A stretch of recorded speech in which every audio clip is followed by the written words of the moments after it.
नमस्कार। चलिए शुरू करते हैं आज का अभ्यास। सुखासना की अवस्था में बैठते हुए दोनों हाथों को घुटनों पर रख के ओम का उच्चारण करेंगे।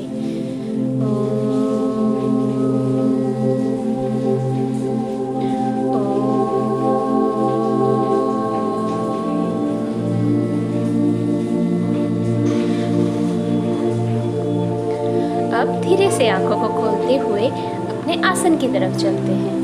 हमारा पहला आसन 90-90 ट्विस्टेड पोज का आसन। हमें अपने दोनों पैरों को 90 डिग्री में रखना है।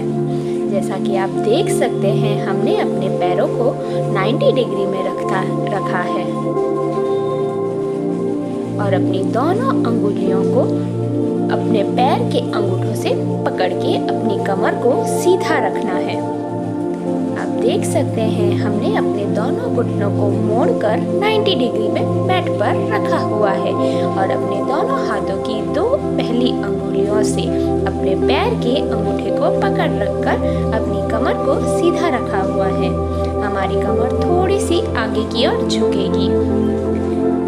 इस आसन को करने से हमारी मांसपेशियों के असंतुलन को ठीक करता है। ये आसन कूल्हों की गतिशीलता को बढ़ाता है। ये आसन, इस आसन को हम 1 मिनट तक करेंगे। इस आसन में हमें अपनी सांसों को बिल्कुल भी नहीं रोकना है। नॉर्मली सांस लेते रहना है और इस आसन को निरंतर करते रहना है। इस आसन को करने से एक कूल्हों के संबंधित दर्द को भी कम करता है। ये आसन, इस आसन से हिप कैप्सूल के आसपास की कई मांसपेशियों को लक्षित करता है। ये आसन, अब ये आसन हम अपने दूसरे पैर यानी कि जो पैर हमने पीछे की तरफ रखा था वही पैर हम अब आगे की तरफ रखेंगे और जो पैर आगे की तरफ था उस पैर को हम अब पीछे की तरफ रखेंगे। अपने दोनों हाथों की अंगुलियों से अपने पैर के अंगूठों को पकड़े रखेंगे और जितना हो सके हम अपनी कमर को सीधा रखने की कोशिश करेंगे। यह आसन 90-90 ट्विस्टेड पोज वाला आसन है। अपने दोनों पैरों को 90 डिग्री में रखना है। अपनी दृष्टि को अपने अनुसार आप कहीं पर भी रख सकते हैं। अपनी सांसों को नॉर्मली लेते रहें। किसी तरीके का एक्स्ट्रा प्रेशर महसूस होते ही आप 2 मिनट इस अवस्था से निकलकर आराम कर सकते हैं और जैसे ही आपकी थकान कम हो जाए तो आप फिर से इस अवस्था में आ सकते हैं। यह आसन करने में बहुत ही आसान है। इस आसन को हम थोड़ी देर और कंटिन्यू करेंगे। अब हम अपने अगले आसन की तरफ चलते हैं। घुटने के बल बैठ जाइए। अपना एक पैर शरीर के नीचे रखना है और दूसरा पैर हमें आगे की ओर रखना है और अपनी एड़ी थोड़ी सी ऊपर होनी चाहिए। हमारा एक हाथ घुटने के आगे की तरफ और दूसरा हाथ ऊपर की ओर होना चाहिए। आप देख सकते हैं कि हमने अपने पैरों और हाथों को किस अवस्था में रखा हुआ है। यह आसन मलासना का एक वेरिएशन है। यह हमारे कूल्हों और कमर को खोलता है, टखनों के निचले हैमस्ट्रिंग और पीठ और गर्दन को भी फैलाता है। इस आसन को नियमित रूप से करने से पाचन में सुधार आता है, जिससे हमारा मेटाबॉलिज्म को मजबूती मिलती है। यह हमारे कूल्हों के जोड़े को स्वस्थ रखता है। ये आसन, इस आसन को करने से हमारे प्रसव योग के लिए बहुत ही लाभकारी है। अब हम अपने पैरों की पोजीशन चेंज करेंगे, यानी जो पैर हमारा आगे की तरफ था वो हम अब अपने शरीर के नीचे रखेंगे और जो हमारा पैर आगे शरीर के नीचे था वो हम आगे की तरफ करेंगे। और ध्यान रहे अपनी एड़ी को थोड़ा सा ऊपर रखना है और अपने हाथों को एक मैट पर और दूसरा ऊपर की ओर अपनी दृष्टि को अपने कंफर्टेबल के हिसाब से आप कहीं पर भी रख सकते हैं।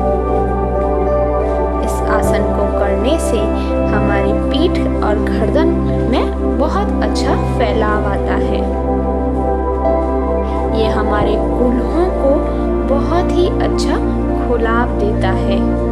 साथ ही साथ हमारे घुटनों को मजबूती मिलती है इस आसन से। इस आसन में हमें अपनी सांसों को नॉर्मली लेते रहना है। अब हम अपने अगले आसन की तरफ चलते हैं, जो कि है प्रसरिता पदोत्सना का एक वेरिएशन।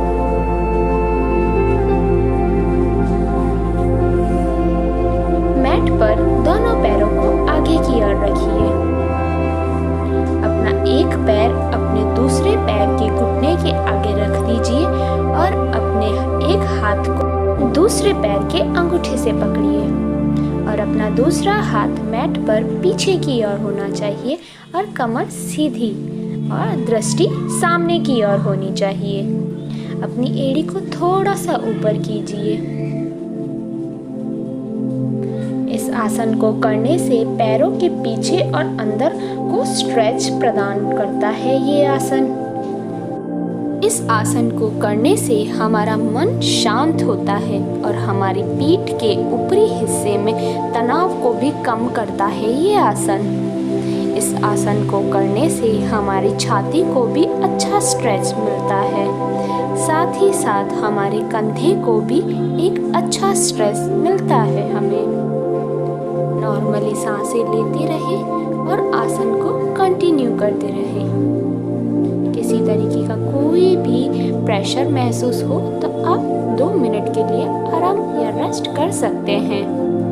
अब हम अपने दूसरे पैर को, जो पैर हमने आगे मैट पे रखा हुआ था, अब हम वो मोड़कर अपने दूसरे पैर के घुटने के पास रख देंगे और अपना एक हाथ अपने दूसरे पैर, यानी कि हम राइट लेग लेते हैं तो लेफ्ट हाथ से अपना अंगूठा पकड़ना है और लेफ्ट पैर लेते हैं तो राइट हाथ से अपना पैर का अंगूठा पकड़ना है और हमारा दूसरा हाथ हमारे कमर के पीछे होना चाहिए।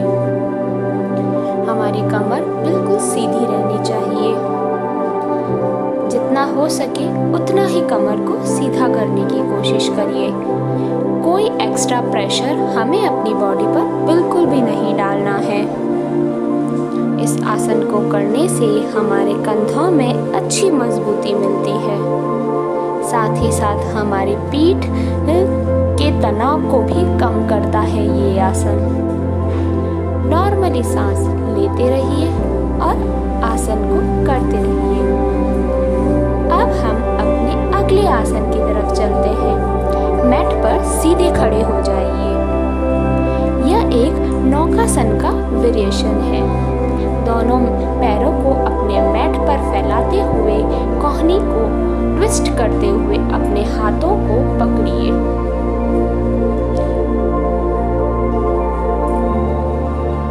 अपने हाथों का बैलेंस बनाने के लिए हमें अपने एक हाथ को अपने दूसरे हाथ की कोहनी पर रखना है ताकि हम अपने दोनों हाथों को जोड़ सकें।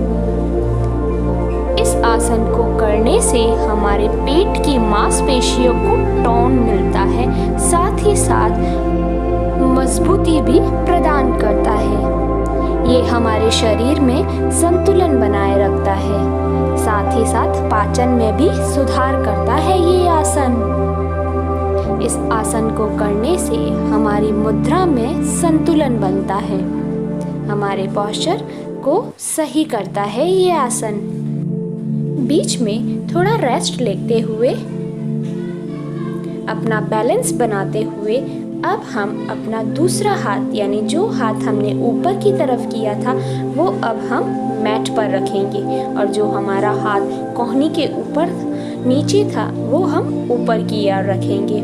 जैसा कि आप देख सकते हैं, हमने अपने दोनों हाथों को ट्विस्ट करते हुए पकड़ा हुआ है। यदि आपसे अपने हाथ सीधे ट्विस्ट नहीं हो रहे हैं तो आप अपने हाथों को सीधा भी रख सकते हैं नमस्कार की अवस्था में। इस आसन को करने से हमारी आंत, गुर्दे, थायराइड, प्रोस्टेट ग्रंथियों को उत्तेजित करता है ये आसन। साथ ही साथ हमें तनाव से भी राहत देता है ये आसन। अब हम अपने अगले आसन की तरफ चलते हैं। यह सुखासना की अवस्था का एक वेरिएशन है। अपने पैरों को बैलेंस बनाते हुए आप नॉर्मल भी बैठ सकते हैं और वज्रासन की अवस्था में भी बैठ सकते हैं। अब हम अपना राइट हाथ ऊपर उठाकर अपने लेफ्ट कंधे पर रखेंगे और लेफ्ट हाथ उठाकर राइट कंधे पर रखेंगे। अब और अपनी आंखों को बंद कर दीजिए। नॉर्मली सांस लेते रहिए और इस आसन का आनंद लेते रहिए। इस आसन को करने से हमारे पीठ में बहुत अच्छी मजबूती मिलती है। साथ ही साथ हमारे कंधों को भी अच्छा स्ट्रेस मिलता है। इस आसन में हमें अपनी सांसों पर अपना ध्यान केंद्रित करना है। किसी तरीके का कोई स्ट्रेस अपनी बॉडी पर नहीं डालना है। अब हम शवासना की अवस्था में आ जाएंगे। मैट पर लेट जाइए, अपने दोनों पैरों को फैलाइए और अपने हाथ की हथेलियों को फैलाते हुए आकाश की तरफ कीजिए। अपनी सांसों को नॉर्मली लेते रहिए। बाह्य जगत से ध्यान हटाते हुए अपना ध्यान अपनी सांसों पर डालिए, अपने मस्तिष्क पे डालिए और अपनी पूरी बॉडी पर अपना ध्यान केंद्रित कीजिए। अपनी सांसों को नॉर्मली लेते रहिए। आराम से सांस अंदर की ओर ले, आराम से सांस बाहर की ओर छोड़िए। कोई स्ट्रेस अपनी बॉडी पर न डालें। इस आसन में हम थोड़ी देर और रहेंगे। अब हम अपने दोनों घुटनों को मोड़ देंगे। अपने एक हाथ को अपने गर्दन के नीचे रखते हुए कुछ सेकंड के लिए इस अवस्था में रहकर हम सुखासना की अवस्था में आ जाएंगे। अब हम अपने दोनों हाथों को की हथेलियां रगड़ेंगे और अपनी आंखों पर और अपने शरीर को टच करेंगे। धन्यवाद। Like, subscribe, bell icon, share और कमेंट करना न